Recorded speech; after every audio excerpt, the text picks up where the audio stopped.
Dr. How.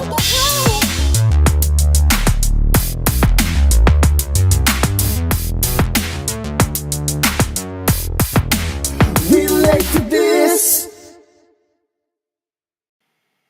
Yo. What's happening, Dr. How? Hey, what's going on, man? What's going on? How's everything going with you? Well, everything started all right. I look like I had a little problem with my mic, but I'm gonna roll with it today. We'll just let it roll with this one. Listen, Well, man. first of all, this is the least amount of problems that we've had with your mic issues since we restarted this whole thing. Because before, listen, people out there in video land, every time we come together to do a podcast, he will have technical issues, and so for the last two sessions, we have not had any problems whatsoever. And so I don't know what motivated him and what has changed, but I am humbly happy and proud. Thank you, sir. Thank you. I appreciate you on so many levels. And after you said that's funny. After you said that, the mic start working. Look at that. Look at how that works out. But definitely another good day. And as you said, I mean, we have taken that small break, though it had not been planned for us. And I'm still in the midst of a little A storm. construction. So I'm not gonna call no storms. Storms, no, not. Listen. Some, let's define storm. I mean, of course, storm can be at any level, and there's many who are going through real storms. For me, this is not a storm. This is just a little sprinkle. You know what I mean? This is just a Okay. little sprinkle, but still going through some construction thing on purpose. Actually, there's a purpose behind everything on purpose. Mm-hmm. Because I know you asked me a few times, hey, did your place get squared away? Nah. So there is a purpose and a time. So we're just putting some ducks in a row as it relates to this construction. Because if you're gonna do it, you do it right the first time, and so that's what we're trying to do here. And I'm thinking about doing some changes. That's why I'm just kind of taking slow, right? Because I Yeah. possibly want to do a few little changes, just so that I can make sure that I have some room to do some other things, some space and things of that nature. So yeah, man. Are So you trying to dig tunnels and stuff too, like possibly, Diddy? like who? See, I was with you just for a moment. That you know what? I'm just gonna pull a plug in it. We have not restarted, but we will. We'll get things going back with our other show, Awkward Situations. So since you just said what you said, I felt like that was room to put in awkward situations. So that's our other show. But we do have, for those who just want to say, hey, what's awkward situations? What is that? What is that? Definitely go over to our Spotify, over to our Amazon. I don't even know if Google Podcasts is existing. I know they was changing some things up, but anyway, check us out on Spotify. Awkward Situation with Ziggy and Jay Tross. You're gonna find some really funny things Mhm. going on over there. See, Yeah. we're not supposed to be funny over here. We're supposed to be like, I got my nice shirt on. Let me ask Yeah. you a question, Dr. Howe. This is just Yeah. more for a for presentation purposes, because I'm seeing some stuff. What color is my shirt? Your shirt looks great. Don't it? Now you gonna try and tell me it's lavender or some type of weird color? Please It's don't tell me blue. it's yellow. It's blue. Oh, okay. It's actually blue. And what's weird is, I'm gonna put Restream on blast. I'm gonna just do it. I'm just gonna do it. When I'm on Zoom, come on now, come on, preaching. When I'm on Zoom, my shirt is the correct color. What's going on this side of the fence? But anyway, that's a different story for a different day. So today I have on gray. Okay. I'm gonna wear the same shirt next week, and it might be a different color. So yeah, so Dr. How Yeah. so for those who are listening and maybe even watching, this program. This program is called Relate to This. And we talk everything relationship. And I always start out, to put the disclaimer as far as relationships. I mean, it doesn't have to necessarily be a marriage. It can be, dating. It could be friendships, because I believe that everything starts with that, what friendships, right? Yes, And then it progresses. theoretically. And actually, you start strangers, right? You start out as strangers and not really knowing one another, and then you kind of build from that. But we were in conversations in the green room, right? The green room, the virtual green room before we came here, and the conversation got started in relations to more young adults. We would say young adults, and young adults coming together and understanding. And I'm adding this in here, Dr. Howe. So Mhm. it wasn't what we said there, but understanding their worth, right? Understanding what they bring to the table, Mhm. understanding that the word no really does mean no, Mhm. right?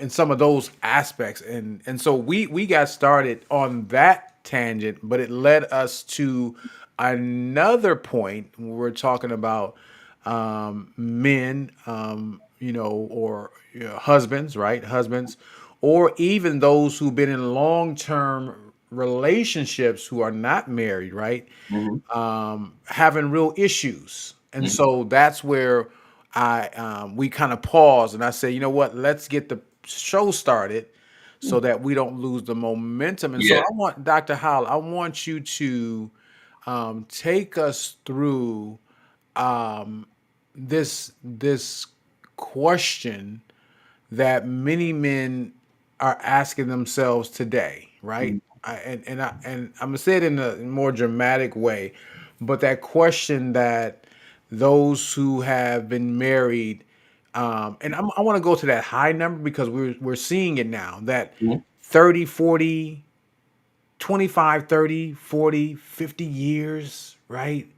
Who've been in these marriages or long-term relationships, because I'll just add that to it, and they're saying now, I got problems. Yeah. From your perspective and from those that you have talked to recently or in the past, what are you finding in your personal research as well as listening to individuals? What are you finding as the main cause for that group that's been in those relationship or married that long? What are you finding as the, I don't want to say the number one cause, Mhm. but what are you seeing and hearing? Put it that way. I am seeing and hearing certain things. So let's just address one of the biggest culprits in this particular venue: mortality. People are coming closer and closer to the end, and they're realizing that they haven't experienced or felt certain things or even done certain things in their lives. And they, after analyzing, they start to say stuff like, I didn't achieve the level of happiness I thought I was going to achieve, or I haven't done the things that I wanted to do. And so, if you're in a relationship and you're outgoing and your partner isn't, you feel like you're being held back from experience in life, especially if you like to do things as a couple, or if you want to do things as a couple and your partner does not want to do those things with you. Case in point, my mother does not swim, so she does not like the idea on being on a cruise ship. My dad had a bucket list. He always wanted to go on a cruise. And so for 20 years, they've been going back and forth about this whole cruise thing. And so about 3 years ago, I went home and I babysat my mom and her sister while my sister took my dad on his first cruise. Mm. because he realized his wife would not go with him. And Mm. so he wanted to find someone else who would go with him. And because he was hitting 90 years old hard, like with a baseball bat hard, he wanted to do it. Now he's trying to do it again next year coming up Hmm. because he enjoyed that so much. And a lot of times, if you cannot find a way around some of the things that are on your bucket list, it creates a sense of regret, a sense of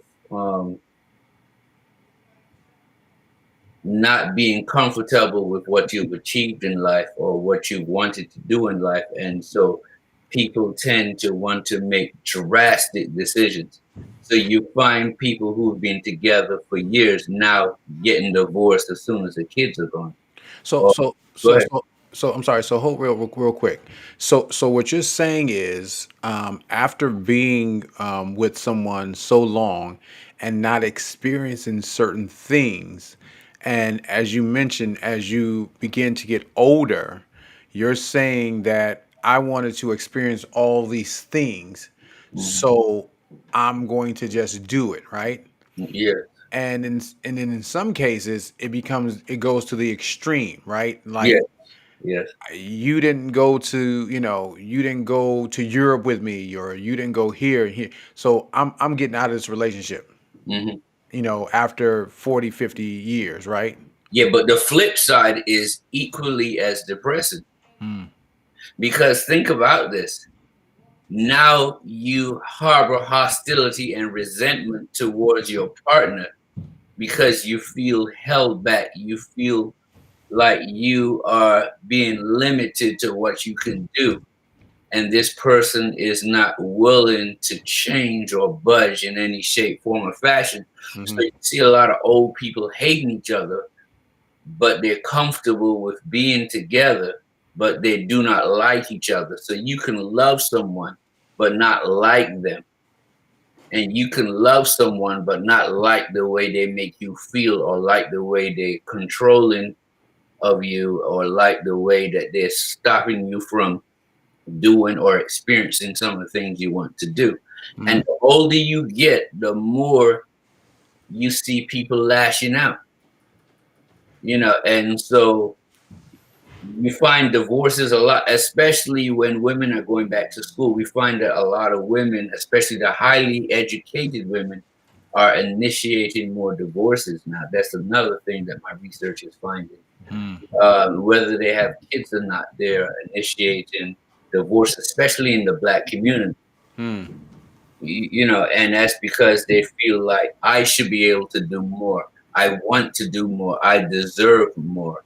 And so they are launching out into the deep, as to call it that, and trying to experience some of the things that their parents may not have experienced.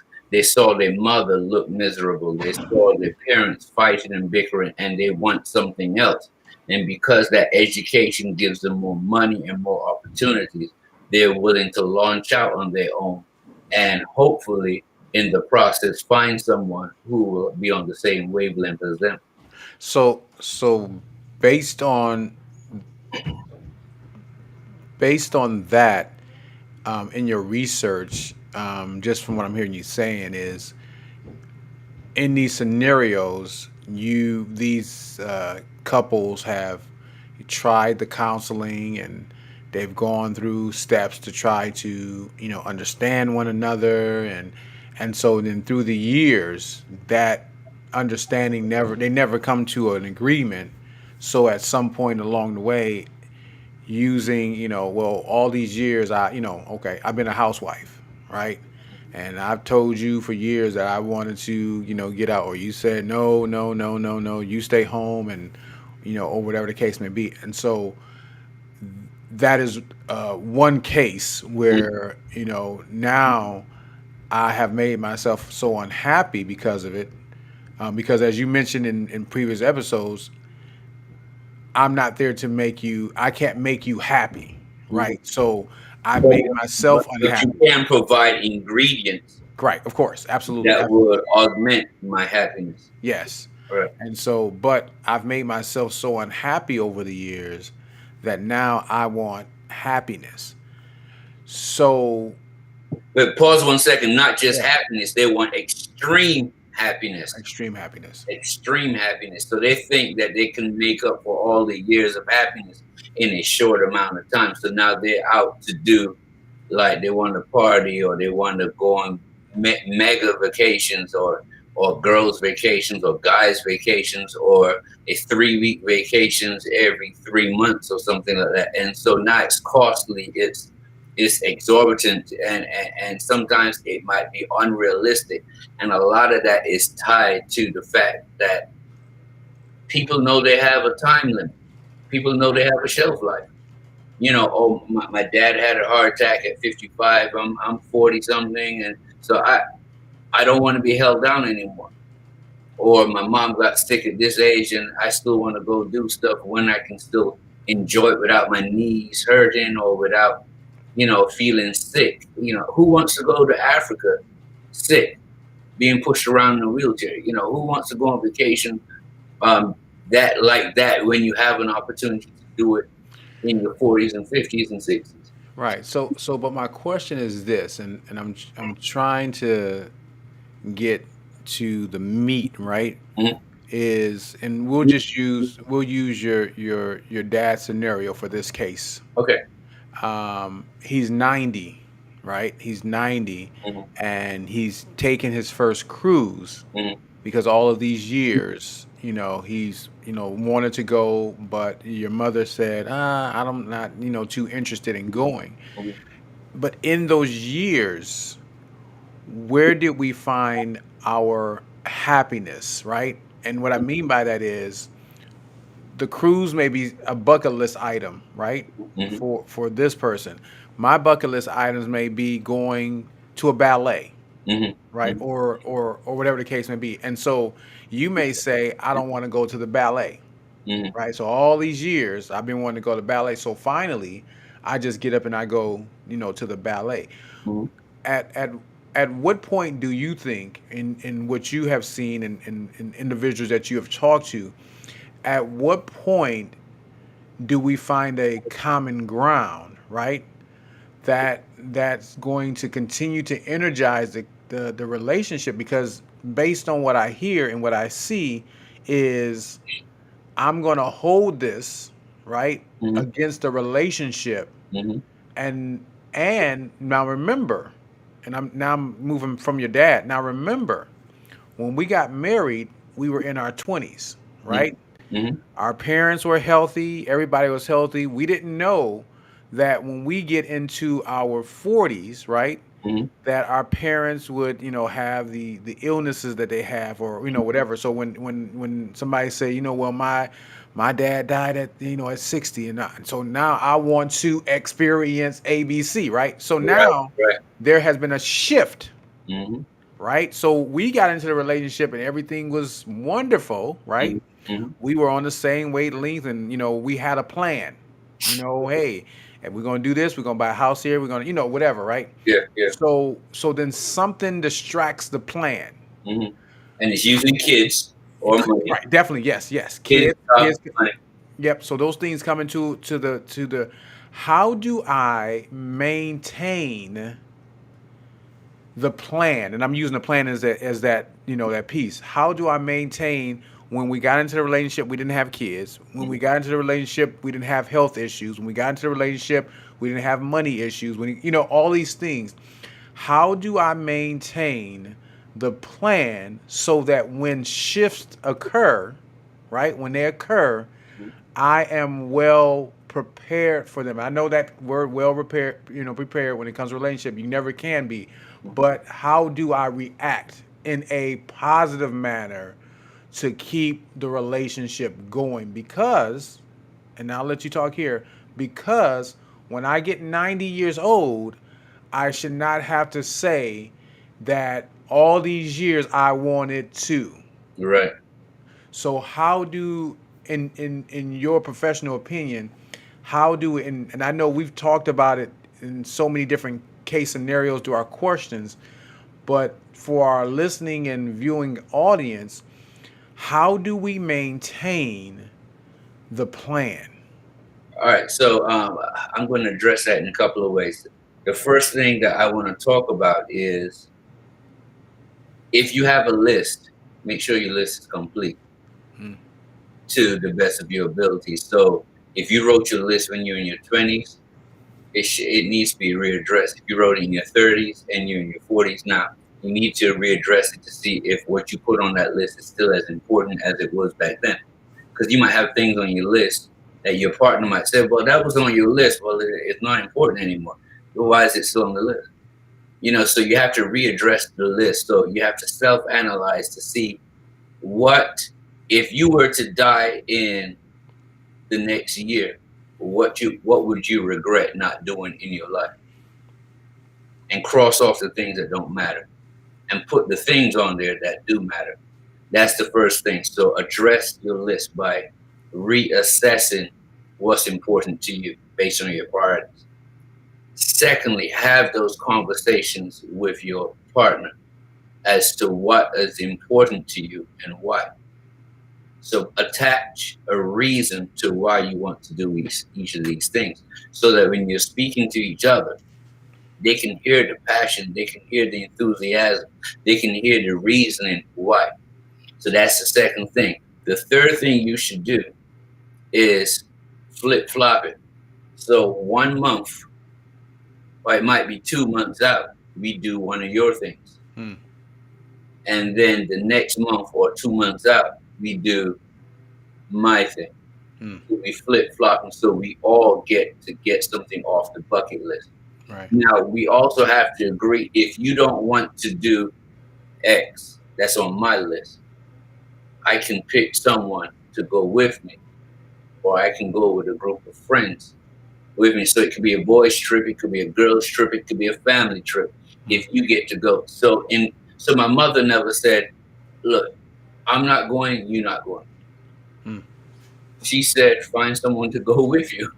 Right. That's a compromise. That's a healthy compromise. And so at the end of the day, you need to have a partner who's willing to compromise. Now, another way of making sure that you get what you want out of the relationship, you can have two lists. The short, the cheap and easy things that are on the list that can do, that might just take going out of state to get done, but it's not costly and it's not time consuming. So you can do those every month, like a weekend getaway trip type of thing. You understand? Yes. But then the big ticket items could be every other year, Hmm. or every 6 months, or every quarter, or however your pocket can handle. But just address it on a regular basis. You check in, okay, coming to the beginning of a brand new year, so let's recheck our list. Let's cross off the things that we've done, and then let's assess how we're going to go into this year and how we're going to divvy up these things. Mhm. Now, even the best plans need to be flexible because life happens. So, for example, it might be my turn to pick the trip, but because my wife's trip didn't go as planned because something happened while we were there, we might give her a second chance to kind of finish up that thing. And so don't be so rigid that you're not adding value, you're not giving service to your work. You know, but so be flexible and make sure that everybody gets something done. And that to me is the easiest way to move through that. And the last thing I want to say is this: work on self-development, work on finding hobbies, work on developing hobbies, and then work on sharing that with each other. Because a lot of times we're closed-minded about things we're willing to try because of lack of exposure. So if your partner is really excited about something and you love them, you want to show them value and service, you do things with them that you normally wouldn't do. And you might find you like that thing. And then that becomes a shared event that you all do on a regular basis. Right. Case in point, my wife has a friend, and the friend said, hey, let's two couples go to a painting class. And so the two couples went to a painting class. I got to learn her husband, meet and learn him, and we got to create our paintings, and we put our paintings up in the house. And so we said, hey, I can do this again. Hmm. Now I wanted to go parasailing. My wife didn't want to go parasailing, so she got my daughter to do it with me, and she videotaped and took pictures. So that to me was a level of compromise. She didn't say, hey, you just go figure it out, do it yourself. No, she Right. planned the event. She provided a partner for me to go with my daughter, and she videotaped and she took pictures, and it was a very memorable occasion. And so even if you're not interested in something that your partner is interested in, you can still help them set it up. You can still take them. You can show the excitement of their happiness and be happy for them because they got to do something, and they will remember you being there with them, sharing in that experience. Right. But okay, so I'm a play an advocate real quick, right? Okay. So we have people who are watching and people who are listening from all backgrounds of Mhm, Earth, right? You mhm, know, some are young, some are old, some are black, some are white, you know, some are Chinese, Mexican, whatever the case may be, right? Just diverse. mhm. Um, some have kids and some don't. Yes. Okay. So the example you use is heartfelt, right? Mhm, You know, oh, you provided, you know, somebody that would go, my daughter, mhm, right? So we have people that don't have that, right? mhm, So where your plan, watch this, your mhm, plan was for you and your spouse mhm. to experience something, Yeah. right? Just you and your spouse, it, you know, wasn't kids, it was, you know, me and the wife to experience it, right? Mhm. So in this example, and like I'm saying, I'm playing advocate because I'm looking at the other side of the track on this, right? Yeah. So in this example, imagine this. Just follow me for a second. Mhm. So you ask spouse. Spouse said, I'm not parasailing, right? You know, take the daughter. Yeah. In some circles, for the guy or the girl, right? Mhm. It's a heart drop for a second, right? Yeah. Because I wanted us Yeah. to experience this, right? So I'll take the other side of the track is maybe the wife should have said, I'm not going to jump. I mean, I'm not going to do the parasail part, but I'll be on the sidelines watching you, Mhm. right? Yeah. So we will, even though I'm not going to, because I'm afraid of heights, right? Mhm. I know that you're not and that you're a daredevil. I want to watch you to do it. Yeah. And then when you're done, I'm gonna hug you and I'm gonna kiss you and you know, da da da. Oh, my baby did this. Yeah. And so I want our listeners to understand, you know, because everybody doesn't, I'm calling it the buffer, right? I'm gonna call it the buffer. Everyone doesn't have the children. And Mhm. as we mentioned earlier in the relationship, it changes the plan, right? Yeah. So Yeah. the kids change the plan because what happens, and this is where I'm adding the next question. What happens when the kids are gone? Mm. What? Yeah. How does the shift occur now, right? Because now, watch this, because this is where we were talking at the beginning before we got online, is this is where the men are asking the questions and they're scratching their heads now, right? Is the kids are gone now, if there were kids, right? There's nobody else in the house, and we've been married for 30 years and we've been married 40 years, and I want to go to XYZ, and before we went because of the kids. Mhm. But now, oh no, I don't want to go to Disney because I have a friend, her and her husband, they go to Disney all the time. Mm. Mm. Mm. Mm. The kids ain't there, Yeah. but Yeah. they go because they are coming together and they enjoy that, you know, that type of thing. So, how do you help us people understand that don't have children?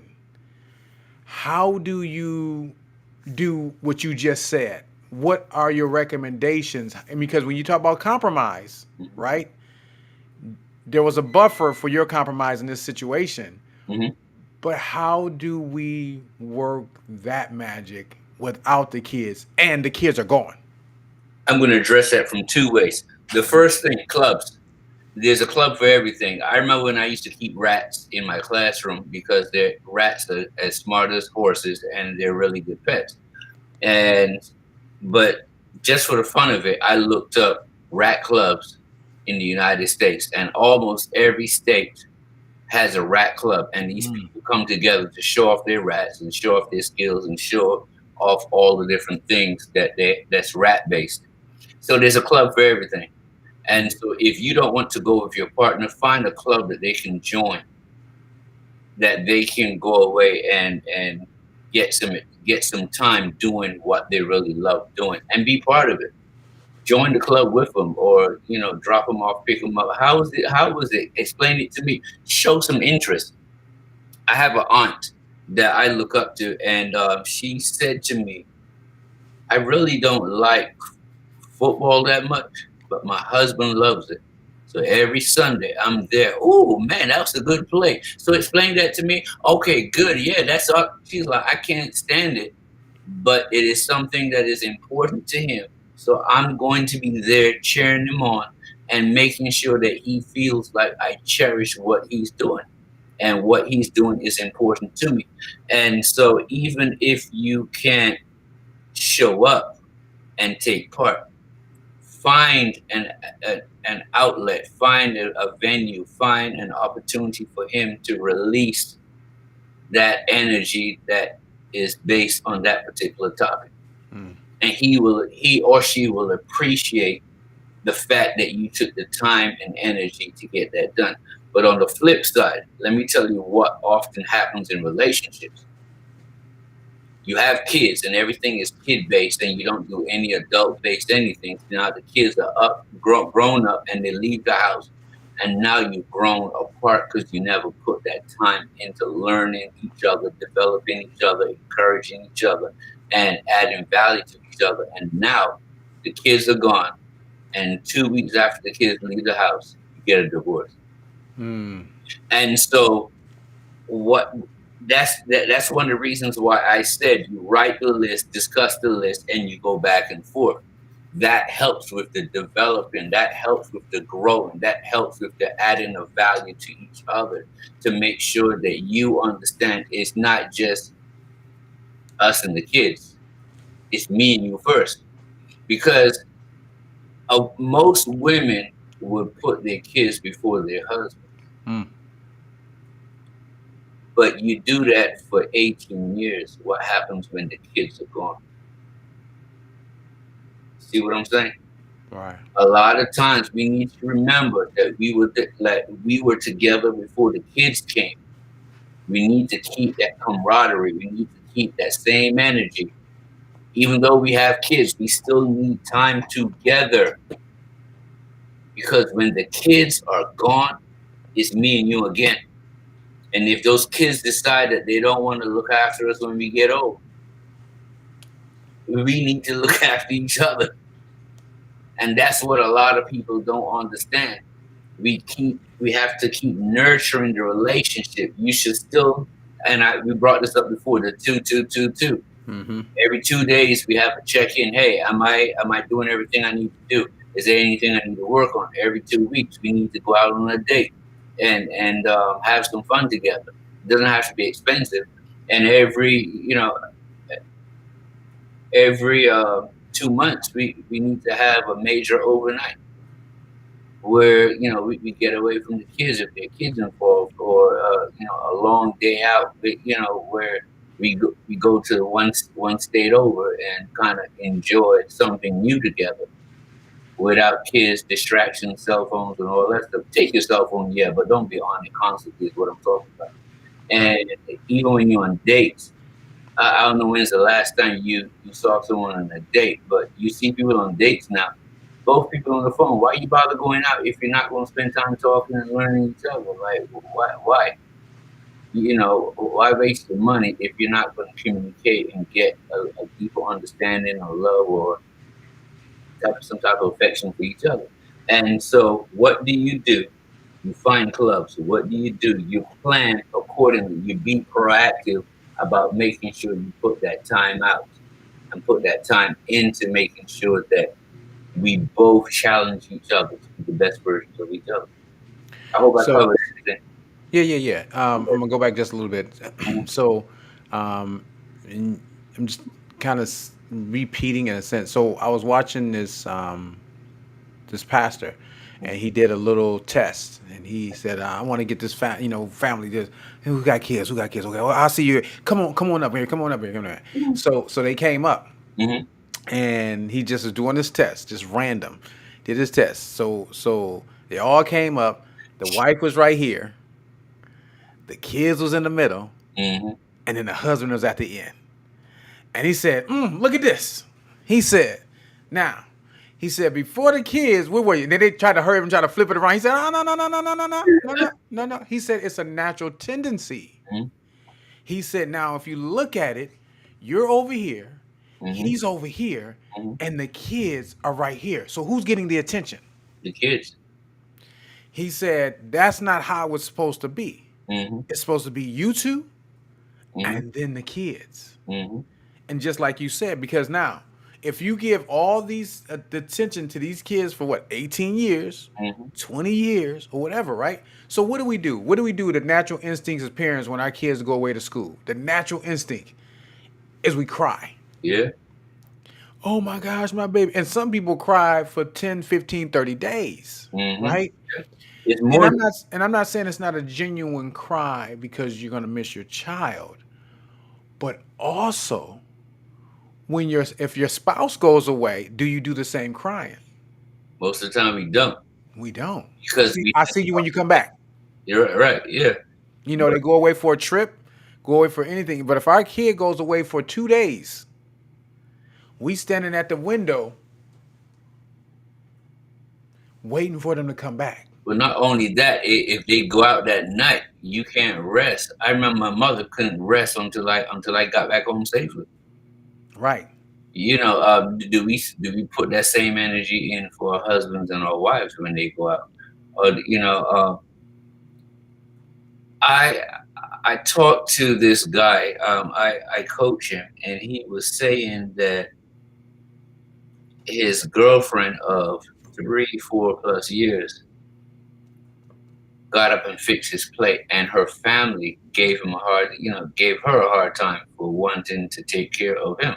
And I said that my wife fixes my plate, and she's the only one in her family that does that.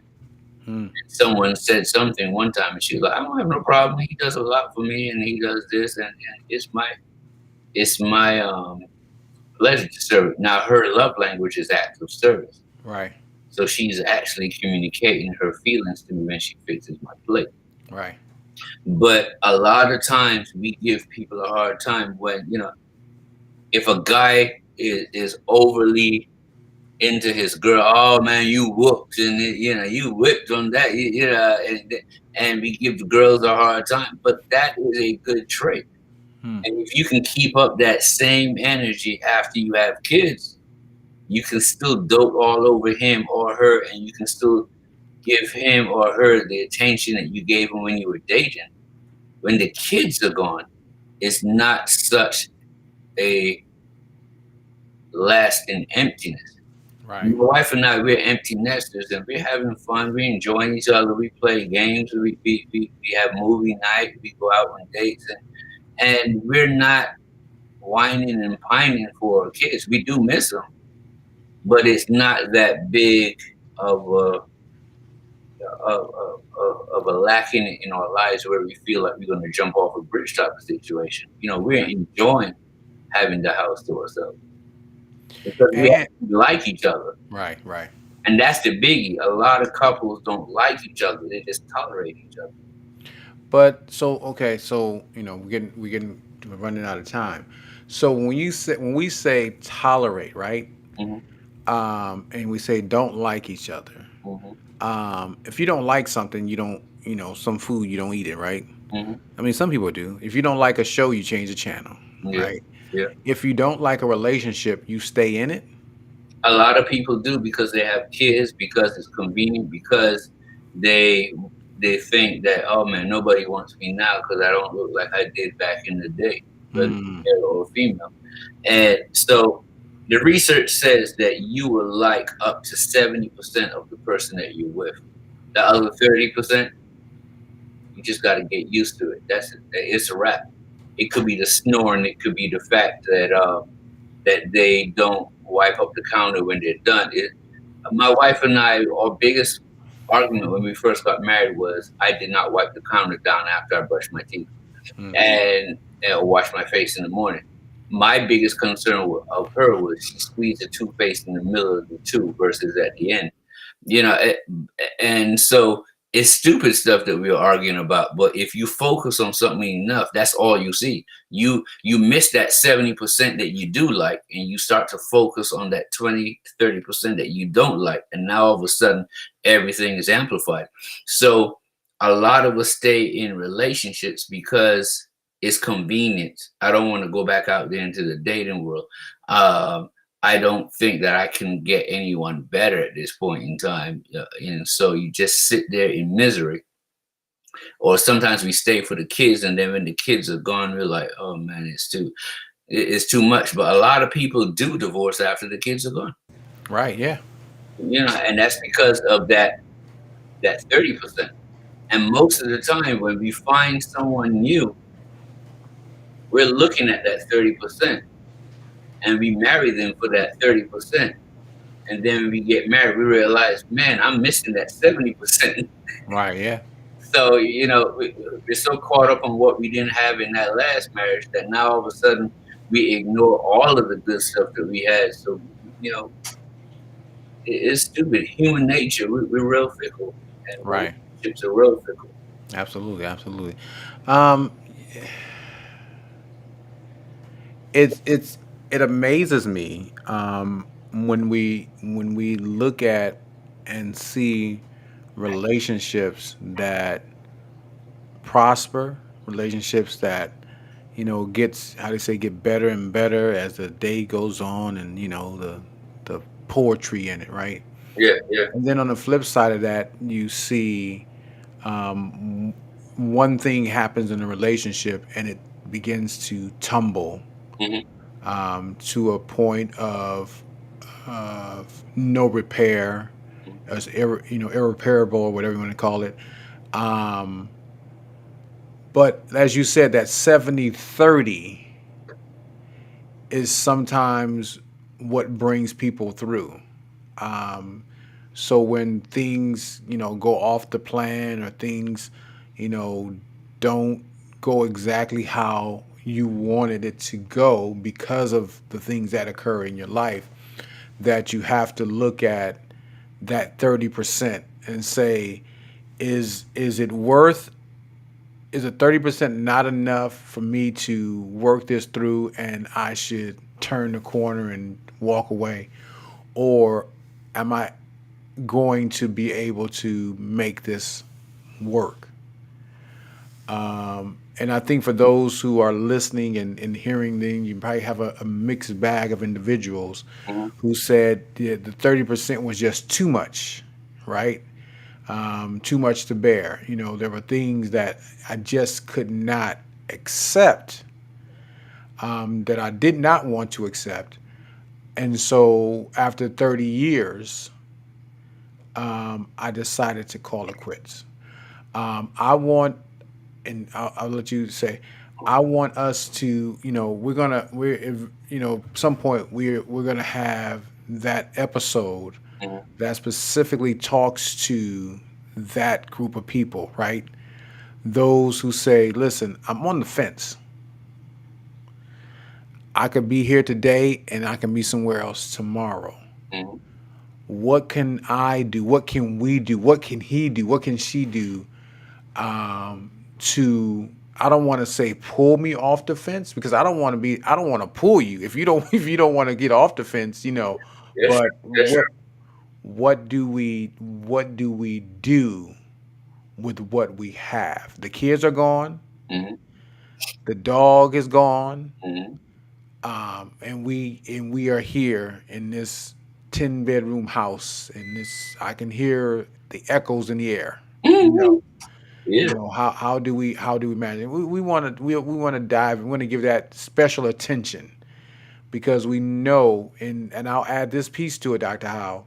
We know that COVID awoken. I'm using awoken has opened the eyes of many who were at home a lot, Yeah. and there was a high amount of divorces and separations and even great things to happen And abuse. and Domestic abuse. domestic violence. Yeah. And so there's a lot that went on during that period of time, in a short period of time, Mhm. where it had caused a lot of what's happening. I'm gonna give you last words. I'm gonna give you last words because it look like you got something at the tip of your tongue. But yeah, Which yeah. I mean, I thought there was a question there somewhere. no. That was Oh, that was me just monologuing. oh. Okay. Yeah. You know what? I'll tell you what worked for me. My wife and I just we sat down about 5, 6 years ago, and we mapped out what we wanted to achieve in the last half of our life. Hmm.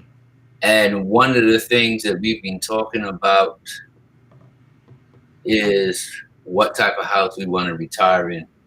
I wanted a farm. She wanted a beach house. Mhm. And we had to try and find a compromise. We found a house that we liked. We got plans for that house. We just had to find the place to build it. She wanted it on the cliff. I wanted it on a farm. And we kind of figured out what we were going to do. Hmm. It took about a year for us to map out, the compromise.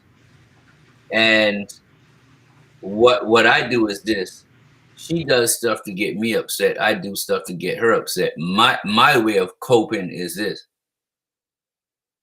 I ask myself, is this particular problem or issue that we're dealing with right now worth me giving up my vision for the future? And if it's not, I'll be upset for 20 minutes. But after 20 minutes, I drop it, get rid of it, and I'll be back on the horse, be back to normal. I'm not going to get upset for more than 20 minutes because I have a goal I'm trying to achieve. And the same thing with her. When she gets upset with me, she self-regulates, self-question, and say, is what he did enough for me to get upset about to the point that I'm going to give up or combine drink?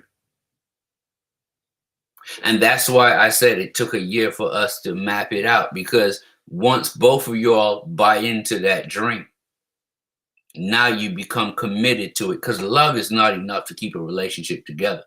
You can love each other but hate being in each other's presence, or you can love each other but not like each other on a day-to-day level. And so love is not enough, so you commit to the process of staying together. Hmm. So when your emotions take over and act like this is bigger than it really is, you ask yourself those tough questions. Is this enough for me to give up my dream? And if the answer is no, hurry up and get over it and get back to business as normal. Does that make sense? Absolutely. Absolutely. Now, for those who like doing research out there, look up The Four Horsemen of the Apocalypse by John Gottman. He talks about what are the four things that if you have all four of those in your relationship, you're doomed for divorce. I'll give them to you real fast. The first one is criticism. If you criticize a lot, that's one out of the four. If you have contempt is a big one. Contempt can ruin just about any relationship. But if you have contempt and criticism, you're halfway there for divorce. If you have defensiveness, if when they come to you with a concern, you have a rebuttal about them that kind of nullifies what they're talking about. So they can't tell you anything because you have a one up on them. Defensiveness is another way that you can tell if divorce is in the near future or distant future. And last but not least, stonewalling. If you shut down when they bring up something that's uncomfortable for you. So if you have 3 of those, you're a high percentage for divorce. If you have 4 of those, John Gottman says within about 5 to 10 years, you're gonna be divorced because all 4 of those are signs that your relationship is in deep peril. So if I mention anything that you know you have problems with, you got to work through it. You have to talk, have those uncomfortable conversations. Be honest, be transparent. Not just be honest. Honest is telling people how you feel. Transparency is telling all of the details that goes into those feelings. Right, right. And so, why are you upset? And then break it down so they can identify, how they can help or how they can change your way of thinking about that particular thing. So I hope that helps someone out there who is interested to find out whether or not you are on the road, and if you want to make a detour before your 5 years come up and your relationship is going to be beyond repair. But the last thing I want to say is that commitment can save any relationship. If both partners are committed to the relationship, there's no need for divorce. Ever. Well, that says it. I mean, you kind of wrapped it up nicely for us. And tonight we didn't really throw out a lot of questions, but I will say this, Dr. Howe, the one question that you did answer that we did not throw out is what are the signs a relationship needs work? And you summed it up right there at the end. That was one of the questions that we had right there. And so you kind of brought it full circle for us. Yeah. And we're serious about this. We're serious about those who want not only to repair their relationships, but to have long-lasting relationships. And so, as I stated earlier, with Dr. Howe, I'm putting him on the spot, is going to work on that. Those questions about, what do I do now? Everybody's gone. Even the lights gone. The windows are locked. And it's a serious scenario of life. And I still go back to my the book. There it is. I got a book. When the plan is not the plan, what do you do? So my question to you tonight, audience, and Dr. Howe too, you fall into this question. Can you relate to this? Always. Hey, we look forward to seeing you and on the next show of Relate to This.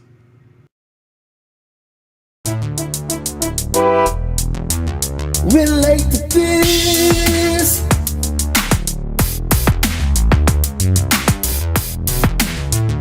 With J. Charles and Dr. Howe.